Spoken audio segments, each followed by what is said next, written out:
Mikroplastika so majhni delci plastičnih materialov, ki so običajno manjši od 5 mm. Delimo na dve skupini, primarna in sekundarna plastika.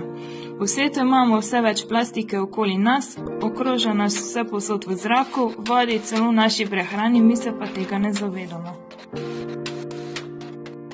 Vse povsod, kamor pogledamo, vidimo smeti, večinoma je plastike. V večjih mestih je še večja količina mikroplastike v samem zraku, kaj šele v vodi in hrani. Plastika oziroma mikroplastika nas spremlja že kar nekaj let v veliki količini. Pač je tudi onesnaževanje zraka, kar še bolj škoduje na naše zdravje. Mikroplastiko so znanstveniki ugotovili že v hrani in vodi, ugotavljajo pa tudi, da se mikroplastika zadržuje v zraku, ki ga vdihujemo in posledično v naši krvi. Glede na okolico, ki je polna mikroplastike, najdemo mikroplastiko tudi ob rekah, v večjih mestih pa je to še posebej izrazito.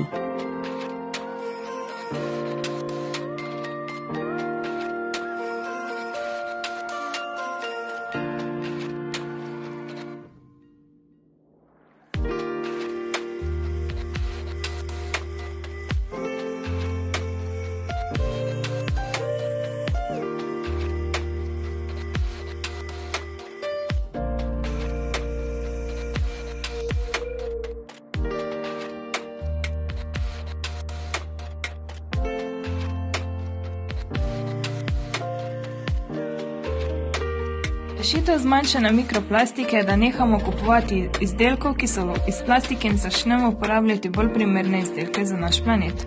Rešitev je tudi, da začnemo bolj ločevati odpadke in nehati onesnaževati naše okolje. Čez nekaj let bo vse še slabše, če se tega ne bomo vsi zavedali in ukrepali.